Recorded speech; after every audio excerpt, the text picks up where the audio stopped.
Good morning everybody. Last લેક્ચરમાં આપણે ઉષ્માધારિતા અને વિશિષ્ટ ઉષ્માધારિતા વિશે વાત કરી.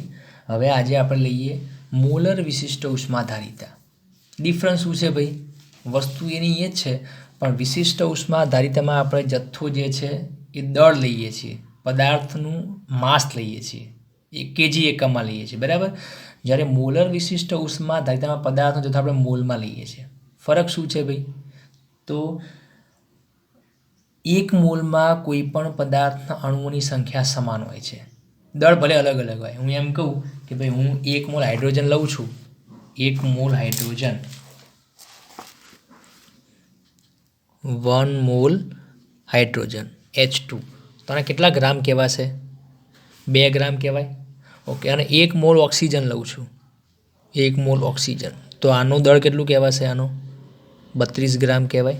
ઓકે. તારો મતલબ શું કે જો હું 2 ગ્રામ હાઇડ્રોજન લઉં અને 32 ગ્રામ ઓક્સિજન લઉં તો બંનેની અંદર અણુની સંખ્યા કેટલી હશે? સરખી. કેટલી? 6.022 × 10⁻³ જેટલી સંખ્યા હશે. ઓકે, બરાબર. તો ફરક શું છે ભાઈ? તો મોલર વિશિષ્ટ ઉષ્માધારિતામાં આપણે શું સરખું રાખીએ છીએ? અણુઓની સંખ્યા સરખી રાખીએ છીએ, પણ એ સરખી સંખ્યા રાખવા માટે દળ તો બદલાઈ જવાનું, કેમ કે 1 મોલનો જથ્થો દરેક પદાર્થમાં અલગ અલગ રહેવાનો છે, બરાબર. જ્યારે આની અંદર શું હતું કે દળ સરખું હોય છે, દરેકને આપણે 1 કિલોગ્રામ 2 kg રીતે લઈએ છીએ, બરાબર. મતલબ કે આની અંદર આપણે 1 kg જથ્થો લઈએ છીએ વિશિષ્ટ ઉષ્માધારિતામાં, દરેકનો પર કેજી.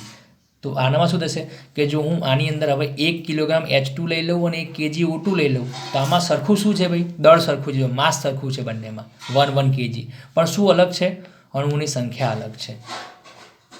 સમજાય કે નહીં? તો આ રીતે 2 રીતે આપણે ટ્રાન્સફર કરી શકીએ. જો દળ સરખું રાખવા માગીએ છીએ તો અંદર અણુઓની સંખ્યા બદલાઈ શકે છે, અને જો અણુઓની સંખ્યા સરખી રાખવી છે, મોલમાં લેવો જથ્થો, તો દળ બદલાઈ જાય છે, બરાબર. તો આપણે દળ સરખું રાખી અને આ સૂત્ર ભણી ગયા, વિશિષ્ટ ઉષ્માધારિતા. હવે આપણે અણુઓની સંખ્યા ઉપર ફોકસ કરીએ, જથ્થો મોલમાં લઈએ, બરાબર. ઓકે. આવું કેમ કરવું પડ્યું ભાઈ? મોલમાં જથ્થો કેમ લેવો પડ્યો? તો હવે કોઈ પણ પદાર્થને જ્યારે આપણે ઉષ્મા આપીએ, ગરમ કરીએ છીએ, ત્યારે આખા પદાર્થને ઉષ્મા મળે છે, બરાબર. ઓકે. પણ જો મારે એવું જોવું હોય કે ભાઈ એ પદાર્થમાં જે અણુઓ છે, પદાર્થ જેનો બનેલો છે, બરાબર, એ પદાર્થના અણુઓને કેટલી ઉર્જા મળે છે, પર્ટિક્યુલર એક એક અણુને, સમજાય છે? જેમ કે હું એમ કહું કે ભાઈ 1 કિલોગ્રામ હું હાઇડ્રોજન લઉં છું અને એને ગરમી આપું છું, તો ઓકે છે, હાઇડ્રોજન ગરમી લેશે, એનું તાપમાન વધશે, પણ મારે હવે એ જાણવામાં રસ છે કે ભાઈ 1 કિલોગ્રામ હાઇડ્રોજનમાં જેટલા પણ અણુઓ છે અંદર ભ્રમણ કરતા, એમાં દરેક અણુને કેટલી ઉર્જા મળી પર્ટિક્યુલર, મને એમાં રસ છે. તો સીધી વસ્તુ છે કે જ્યારે મારે આવી અણુઓના સ્તરે જ્યારે ઉષ્મા ઉર્જા શોધવી છે, ત્યારે માટે મારે જથ્થો કેવો લેવો પડશે? તો દરેક એવો જથ્થો લેવો પડે જે બધા વસ્તુમાં એક સરખી સંખ્યા આવતો હોય. ક્લિયર? તો એ જથ્થો શેમાં આવશે? આપણો મોલમાં આવશે, બરાબર. ઓકે. તો હવે એક કામ કરીએ, હું 1 મોલ હાઇડ્રોજન લઈ લઉં અને 1 મોલ ઓક્સિજન લઈ લઉં, પછી બેને ગરમ કરું છું, તો મને ખબર પડવાની છે કે ભાઈ જે પણ ઉષ્મા લેશે એમાં અણુની સંખ્યા તો બધામાં કેવી રહેશે? બંનેમાં સરખી રહેશે. તો મને ખબર પડશે કે ઉષ્મા કોને વધુ મળી, કોને ઓછી મળી. સમજાય છે? ઓકે. તો આ રીતે મોલ લઈએ આપણે.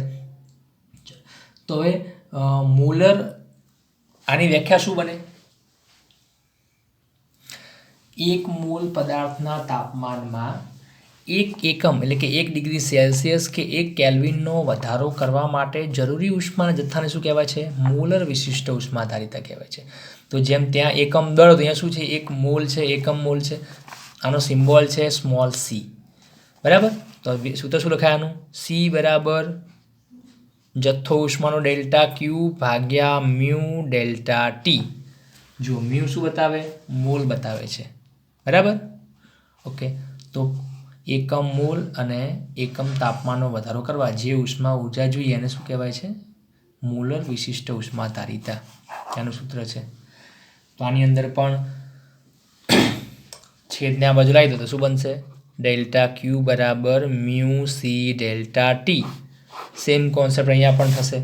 મેં કહ્યું ને કે ભાઈ 1 મોલ હોય અને એકમ તાપમાનનો વધારો હોય તો કેટલી ઉષ્મા જોઈએ? અને C જેટલી ઉષ્મા જોઈએ, બરાબર. તો મ્યુ મોલ કેટલી ઉષ્મા જોઈએ? મ્યુ C જોઈએ. હવે મ્યુ C ઉષ્મા માટે તાપમાનનો વધારો કેટલો થાય છે? 1 ડિગ્રીનો. માની લો કે મારે ડેલ્ટા T જેટલો તાપમાનનો વધારો કરો, શું આવશે? Mu C delta T. આટલી ટોટલ ઉષ્મા જોઈએ એને.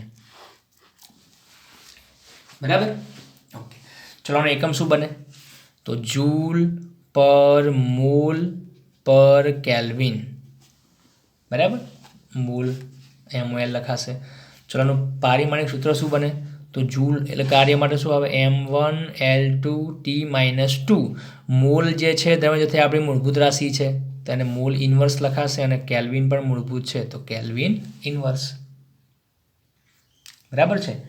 તો આ થઈ ગયું એનું પારિમાણિક સૂત્ર અને એકમ. તો હવે ફરક શું છે આની અંદર કે ભાઈ એ જે 1 મોલ પદાર્થ છે એની અંદર કેટલા અણુઓ હશે? આટલા અણુઓ હશે, 6.022 10 ની 23 ઘાત. બરાબર. હવે આટલા અણુઓ જે છે એને આપણે ઉષ્મા ઉર્જા આપવાની છે અને તાપમાનમાં કેટલો વધારો કરવાનો છે ભાઈ? 1 એકમનો. ક્લિયર? તો હવે આની અંદર એવું કહી શકાય કે વાયુ પદાર્થો છે ને ભાઈ, વાયુ, ઘન અને પ્રવાહીની વાત નહીં કરતા, આપણે વાયુની વાત કરીએ છીએ. તો વાયુ પદાર્થો માટે મોલર વિશિષ્ટ ઉષ્મા ધારિતા 2 પ્રકારની છે.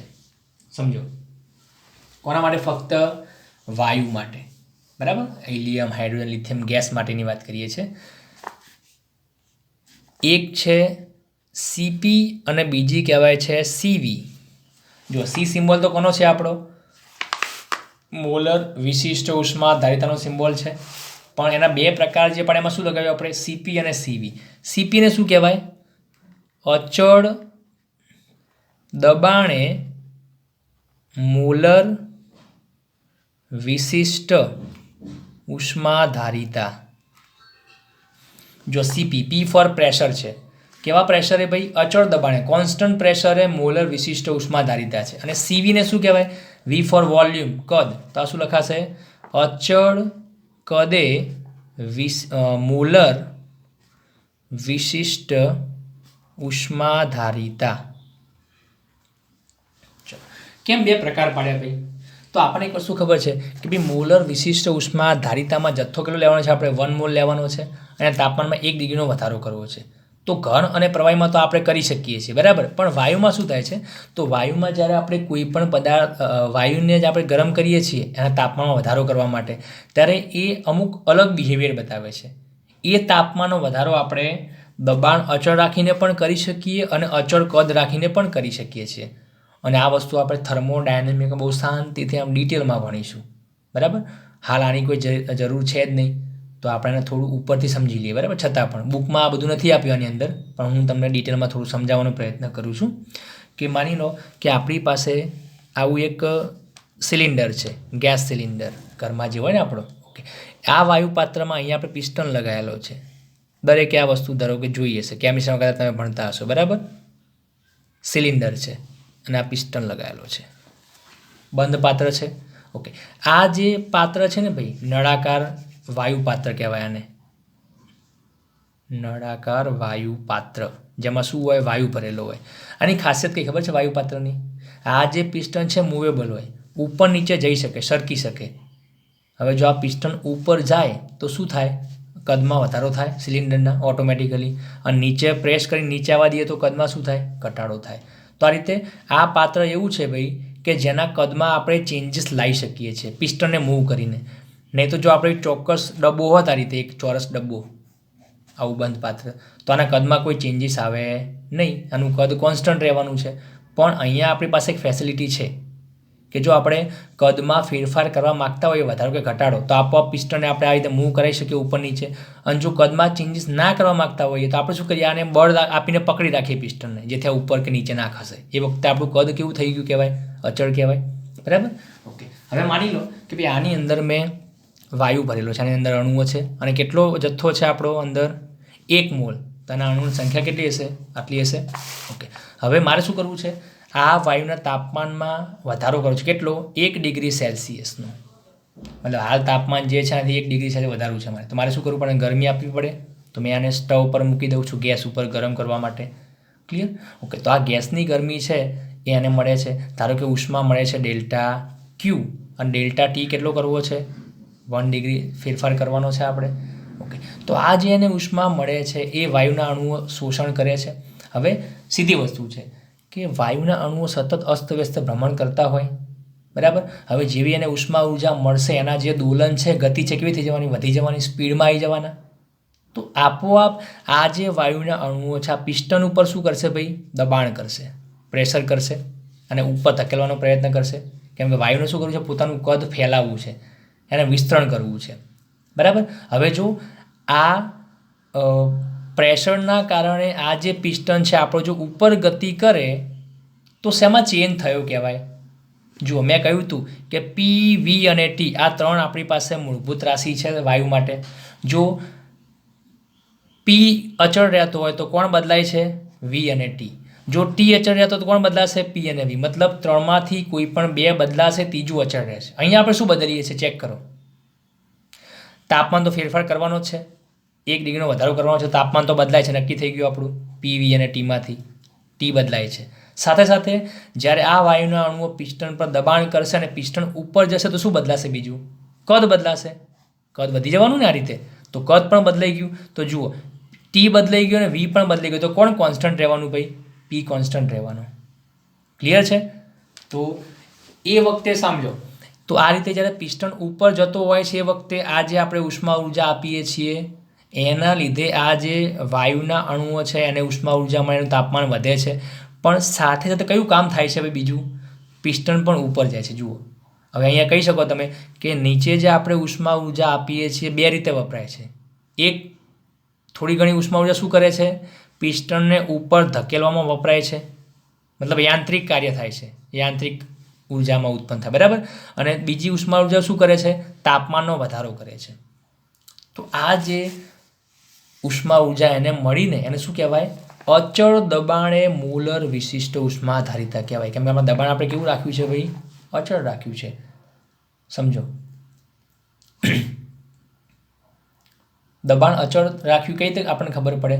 તો નોર્મલ માની લો કે પહેલાં આપણે ગેસ સ્ટવ પર ગરમ કર્યો નથી, બરાબર? તો પિસ્ટન એક ચોક્કસ લેવલ ઉપર છે, તો એ વખતે વાયુનો દબાણ તો કરતા હશે ને ભાઈ એની ઉપર. ઓકે, હવે આપણે એને ગરમ કરીએ છીએ. તો સ્ટાર્ટિંગમાં ગરમ કર્યા પહેલાં પિસ્ટન આપણો સ્થિર હતો, બરાબર? જે દબાણ છે એ આપણે નોંધી લઈએ છીએ. હવે જેવો આપણે ગરમ કરીએ છીએ ઉષ્મા ઉર્જા વાયુને મળે છે, બરાબર? અને પિસ્ટન ઉપર જાય છે. અને પિસ્ટન ઉપર કેમ જાય છે ભાઈ? શું રીઝન છે એનું? તો કે પિસ્ટનને બે બાજુનું દબાણ સરખું રાખવું છે, કે પહેલાં જેટલું દબાણ હતું એટલું દબાણ ફરીથી કરવું છે, બરાબર? તો એટલા માટે પિસ્ટન આપોઆપ ક્યાં ગયો? ઉપર ગયો. અને જ્યાં દબાણ પહેલાં જેટલું થઈ ગયું ત્યાં પિસ્ટન અટકી ગયો. સમજાય કે નહીં? તો આ રીતે પિસ્ટન ઉપર જાય છે. એ કેમ જાય છે ભાઈ? દબાણને કેવું રાખવું છે? અચળ રાખવા માટે જાય છે. જો પિસ્ટનને આપણે પકડીને આમ ઉપર જવા ના દઈએ અને પકડી રાખીએ ઉપરથી આ હેન્ડલને, તો દબાણ અચળ કહેવાય ખરું ભાઈ? ના, કેમ કે દબાણ તો પછી વધતું જ જવાનું છે જેમ ગરમ કરીએ એમ. તો એ દબાણ બદલાયું કહેવાય. તો દબાણ અચળ ક્યારે રહ્યું કહેવાય ભાઈ? પિસ્ટન મન ફાવે એમ આપોઆપ ઉપર જાય ત્યારે. કેમ કે પહેલી કન્ડિશનમાં પિસ્ટન કેવો હતો? સ્થિર હતો. અને ગરમ કર્યું, પિસ્ટન ઉપર ગયું અને અંતે પાછો સ્થિર થઈ ગયો. તો પહેલાંય સ્થિર, પછી સ્થિર. અને ક્યારે એવું થાય? દબાણ આપણું સરખું હોય, મતલબ અચળ હોય ત્યારે. સમજાય છે? તો આ વસ્તુ આપણે થર્મોડાયનેમિક ચેપ્ટરમાં બહુ સારી રીતે ભણીશું. હાલ આટલું યાદ રાખો, બરાબર? ઓકે, પછી બીજું આ થઈ ગયું આપણું સીપી. સીમાં શું હોય ભાઈ? તો આમાં આના કરતાં ઊંધું થાય. હું અહીંયા જ્યારે આને ગરમ કરું છું, બરાબર, એને ડેલ્ટા ક્યુ જેટલી ઉષ્મા આપણે આપીએ છીએ. તાપમાનનો ફેરફાર કેટલો કરવો છે? 1 ડિગ્રી સેલ્સિયસ. વાયુનો જથ્થો કેટલો છે? 1 મોલ છે. બધું એનું એ છે. પણ ફરક કેટલો છે કે હવે આપણા જે હેન્ડલ છે ને પિસ્ટન, એને ઉપરથી પકડી રાખીએ છીએ, આમ એને હલવા દેતા નથી. એ વખતે ચેક કરો કોણ કોણ બદલાય ને કોણ કોન્સ્ટન્ટ રહે. તો ફરીથી લઈ લઈએ આપણે પી, વી અને ટી. ચલો, ટીમાં તો ચેન્જ કરવાનો છે, 1 ડિગ્રી વધારવાનું છે, તો ટીમાં ચેન્જ આવી ગયો. હવે આપણે હેન્ડલને પકડી રાખીએ તો શેમાં આપણે ચેન્જ નથી થવા દેતા? કદમાં. કદ એનું જ રહેવાનું છે પિસ્ટનને પકડી રાખવાથી. તો વી આપણો કેવો થઈ ગયો? અચળ થઈ ગયો. તો શું બદલાશે પછી? પી બદલાશે. ક્લિયર? તો આમાં પી અને ટી બદલાય છે અને વી અચળ રહે છે. પી એ બદલાઈ ગયો કહેવાય. જુઓ દબાણ કેમ? કેમ કે જેવું આપણે હેન્ડલને આમ પકડી રાખીએ છીએ અને જેવી આ વાયુને ગરમી મળે છે, વાયુ શું કરવા જાય છે? બહાર જવા પ્રયત્ન કરે છે. પણ હેન્ડલ એને ઉપર જવા દેતું નથી, એને પકડી રાખ્યું છે. તો એ શું કરશે? વધુમાં વધુ પ્રેશર કરશે, અહીંયા વધુ પ્રેશર કરશે, પણ જવાની જગ્યા મળતી નથી. તો સતત દબાણમાં શું થાય છે ભાઈ? વધારો થાય છે, મતલબ ચેન્જ થયો કહેવાય. તો અહીંયા પી અને ટી બદલાય છે, બરાબર? તો કદ અચળ છે, તો એ વખતે શું કહેવાય? અચળ કદે મૂલર વિશિષ્ટ ઉષ્મા ધારિતા કહેવાય. યસ ઓર નો? તો આ બંને દબાણ અચળ રાખો તો એ તાપમાન વાયુનું વધીને 1 ડિગ્રી વધશે. હેન્ડલ પકડીને કદને અચળ રાખો તો એ તાપમાન મળવાથી વાયુનું તાપમાન 1 ડિગ્રી વધી જવાનું છે. તો આ 2 મેથડ છે ભાઈ. વાયુનો તાપમાનમાં વધારો કરવાની આ 2 મેથડ છે, પણ 2 અલગ અલગ પ્રકારની છે. એકમાં આપણે દબાણને અચળ રાખીએ છીએ, બીજામાં કદને અચળ રાખીએ છીએ. બરાબર? ઓકે. તો બંને કન્ડિશનમાં થાય છે કઈ કોમન ઘટના? બંનેમાં તાપમાનનો વધારો 1 ડિગ્રી સેલ્સિયસ થવાનો છે. બરાબર? પણ તમે ચેક કરો કે આ બંનેમાં તમારે કયા પ્રકારમાં વધારે ઉષ્મા ઉર્જા આપવી પડશે 1 ડિગ્રી સેલ્સિયસનો વધારો કરવા માટે? સીપીમાં કે સીવીમાં? ઓબ્વિયસલી સીપીમાં. સીપી ગ્રેટર દેન સીવી છે. જુઓ, સમજો ફરીથી. સીપી અને સીવી બંને એક પ્રકારની ઉષ્મા છે જે ક્યાં વપરાય છે? 1 મોલ વાયુના તાપમાનમાં 1 ડિગ્રીનો વધારો કરવા માટેની ઉષ્મા છે, પણ 2 વધારે ઓછી હોય, સરખી નથી હોતી. મતલબ સીપીમાં માની લો કે 50 જૂલ ઉષ્મા જોઈએ છે, તો સીવી વખતે આપણે ધારો કે 40 જૂલ ઉષ્મા જોઈએ છે, પણ બંનેમાં થાય છે શું? 1 ડિગ્રી સેલ્સિયસ તાપમાનનો વધારો થવાનો જ છે. પણ કેમ અહીંયા 50ની જરૂર પડી, અહીંયા 40ની જરૂર પડી? એનું કારણ એ છે કે ભાઈ સીપી મતલબ દબાણ અચળ રાખીએ છીએ આપણે, એ વખતે 2 ઘટના થાય છે. એવું કહ્યું ને હમણાં જ કે પિસ્ટન ઉપર જાય છે. પિસ્ટન ભાઈ મફતમાં ઉપર જાય, ઉર્જા તો જોઈએ ને. ઉર્જા સંરક્ષણ શું કહે છે ભાઈ? ઉર્જા મફતમાં મળે નહીં. મતલબ પિસ્ટનને ગતિ ઉર્જા મળી ઉપર જવાથી, તો એ ગતિ ઉર્જા ક્યાંથી આવી ભાઈ? કોણે આપી? તો ઓબ્વિયસલી નીચે જે આપણે ગરમ કરીએ છીએ ગેસ ઉપર મૂકીને, એ ગેસની ઉષ્મા ઉર્જા મળી ગઈ, જે શેમાં કન્વર્ટ થઈ ગઈ? ગતિ ઉર્જામાં. પણ આપણો ટાર્ગેટ તો શું હતો કે ભાઈ આપણે જે ઉષ્મા ઉર્જા આપીએ ફક્ત શેમાં વપરાય? વાયુના તાપમાનમાં વધારો કરવા માટે વપરાઈ જાય. પણ અહીંયા તો શું થયું? તાપમાનનો વધારો તો થાય જ છે થોડો ઘણો, પણ સાથે શું થાય છે? પિસ્ટનને ગતિ ઉર્જા મળે છે. તો આપણી ઉષ્મા ઉર્જા 2 ભાગમાં ડિવાઈડ થઈ ગઈ ને ભાઈ. થોડી ઘણી શેમાં કન્વર્ટ થઈ ગઈ? પિસ્ટનને ઉપર લઈ જવા માટે ગતિ ઉર્જા બની ગઈ, અને થોડી ઘણી તાપમાનનો વધારો કરે છે. તો એ સીધી વસ્તુ છે કે ભાઈ તાપમાનનો વધારો જે છે એ જો આપણે 1 ડિગ્રી કરવો છે તો થોડી વધારે ઉષ્મા ઉર્જા આપવી પડશે, કેમ કે આના વેસ્ટ જે થઈ ગતિ ઉર્જાની એને સરભર તો કરવી પડે ને. સમજાય કે નહીં? ઓકે. તો આ રીતે સીપી હંમેશા વધારે હોય છે સીવી કરતાં. બરાબર? અને સીવીમાં તો શું હોય છે? અચળ કદમાં તો પિસ્ટન તમે પકડી રાખો છો તો પિસ્ટન ખસતો નથી, તો એની ગતિ ઉર્જા મળતી નથી. તો આપણે જે બધી ઉષ્મા ઉર્જા આપીએ શેમાં વપરાવાની? વાયુના તાપમાનમાં વધારો કરવા માટે વપરાશે. આઈડિયા આવે છે? ઓકે. તો આ થઈ ગઈ સીપી સીવી. હવે જુઓ, આપણે એક ટેબલ જોઈએ, સીપી સીવીની વેલ્યુ ચેક કરીએ. તો વાયુઓ તમને ખબર છે એક પરમાણુય હોઈ શકે, દ્વિપરમાણુય હોઈ શકે, ત્રિપરમાણુય હોઈ શકે. તો કેટલાક વાયુઓ માટે મોલર વિશિષ્ટ ઉષ્મા ધારિતાને આપેલી છે. જુઓ, અમે આ બાજુ વાયુ છે, આ બાજુ સીપીની વેલ્યુ છે, આ બાજુ સીવીની છે. એકમ જોઈ લો, જૂલ પર મોલ પર કેલ્વિન છે. ચલો, પહેલો કયો વાયુ છે? હિલિયમ છે. હિલિયમ કેવો કહેવાય? એક પરમાણુય વાયુ કહેવાય. પછી H2N2O2 કેવા કહેવાય? દ્વિપરમાણુય ડાયએટોમિક કહેવાય. અને CO2 ટ્રાયએટોમિક કહેવાય. તો 1, 2 અને 3 અલગ અલગ છે. હવે ચેક કરો, ડાયએટોમિકની અંદર ફોકસ કરો. H2N2O2 માટે વેલ્યુ કેટલી સીપીની? 28.8, 29.1, 29.4. જુઓ, લગભગ સરખા જેવી જ છે કે નહીં? બરાબર? ઓકે. અને સીવીની વેલ્યુ કેટલી છે? 20.4, 20.8, 21.1. તો ચેક કરો સીપી અને સીવીમાં ડિફરન્સ કેટલો છે. જો H2 માટે સીપીની વેલ્યુ કેટલી છે? 28.8 છે, અને સીવી કેટલો છે? 20 છે. ઓલમોસ્ટ કેટલી વેલ્યુ છે? વધારે ઓછી 8 જેટલો ડિફરન્સ છે બંનેમાં, આશરે કહું છું. પછી અહીંયા 29, અહીંયા 20, અને ઓલમોસ્ટ 21 કહેવાય, અને આ 29 છે. કેટલી આવે? પાછી 8. અહીંયા 29, આ 21, 8 કહેવાય.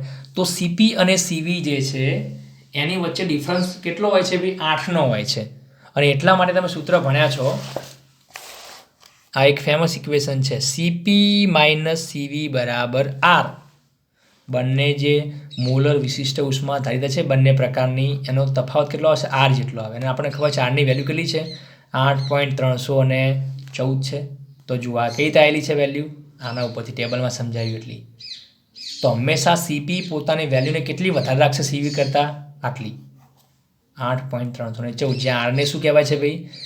વાયુ સાર્વત્રિક વાયુ નિયતાંક કહેવાય છે.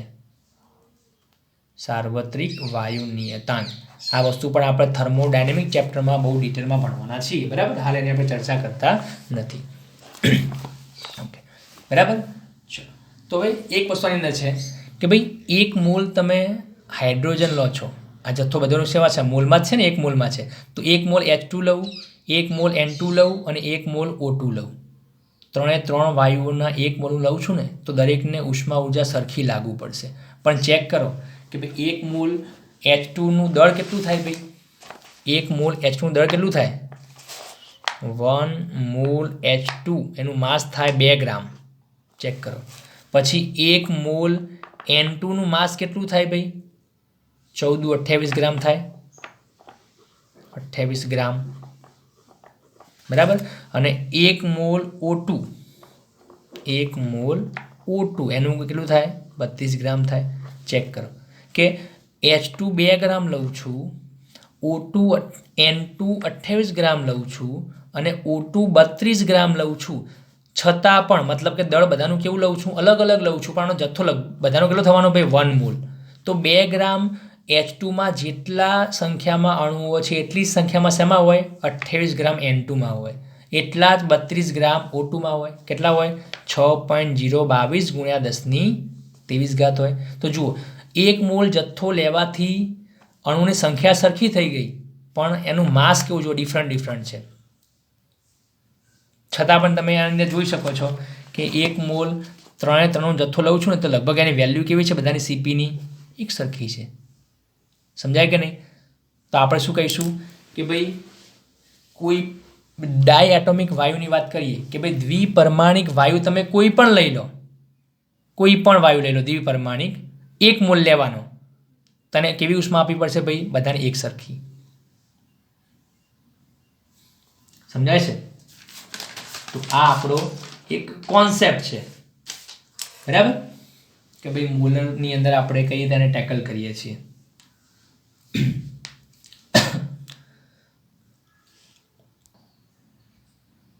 તો તમે વિચારી શકો છો કે ભાઈ 2 ગ્રામ હાઇડ્રોજન જેટલી ઉષ્માનું શોષણ કરે એટલી જ ઉષ્માનું શોષણ 32 ગ્રામ ઓક્સિજન કરે છે. આવું જ થાય ને? કેમ કે બધાની CPની વેલ્યુ કેવી છે ભાઈ? સરખી છે 3ની. સમજાય કે નહીં? શું કહેવા માગું છું? 2 ગ્રામ H2 લઉં જથ્થો અને કેટલો લઉં? 32 ગ્રામ O2 લઈ લઉં. જુઓ, આટલો બધો ડિફરન્સ છે. 16 ગણો તો વધારે જથ્થો છે H2 કરતાં O2નો. 16 દુ 32 કરો તો આ ઉષ્મા ઉર્જા કેવી લેશે? બધા સરખી લેશે. હવે માની લો કે જો હું H2નો જથ્થો O2 જેટલો લઈ લઉં, 32 ગ્રામ H2 લઈ લઉં, તો આ કેટલા મોલ કહેવાય ભાઈ? 16 મોલ કહેવાય. તો H2ની ઉર્જા O2 કરતાં કેટલા ગણી થઈ જવાની? 16 ગણી વધારે થઈ જવાની. સમજાય કે નહીં?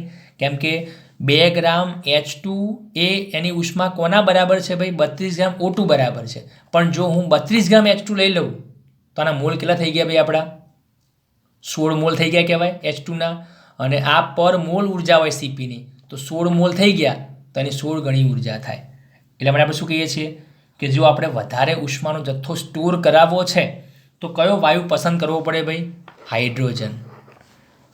કેમ કે એનો જથ્થો તમે જેટલો વધારે લેશો એટલા મોલ વધવાના છે, અને જેટલા મોલ વધશે એટલે એનો જથ્થો જે સંગ્રહ છે ઉષ્મા ઉર્જાનો એ પણ વધવાનો છે. સમજાય કે નહીં? કેમ કે અહીંયા દેખાય છે કે કોની ઉષ્મા ઉર્જા વધુ હોય? તો જેના મોલ વધુ હોય. હવે H2 લઉં છું તો 2 ગ્રામ H2 1 મોલ થઈ જાય છે, અને એ જો O2 લઈ લઉં તો 32 ગ્રામ O2 લઉં ને ભાઈ ત્યારે 1 મોલ થાય. તો મારે મોલની સંખ્યા વધારવી છે તો કયો વાયુ પસંદ કરવો પડે ભાઈ? H2. સમજાય ને? તો જેટલા મોલ વધુ એટલો જથ્થો વધુ ઉષ્માનો, એટલી વધુ ઉર્જા સ્ટોર કરશે. તો બસ આટલી આપણી વસ્તુ છે કે અલગ અલગ વાયુ માટે CP CV જે છે એની વેલ્યુ નક્કી કરીએ છીએ. ચલો, તો આઈ થિંક હવે તમને મોલર વિશિષ્ટ ઉષ્મા ધારિતામાં વધારે કોન્સેપ્ટ ખ્યાલ આવી ગયો હશે. ચલો, થેન્ક યુ.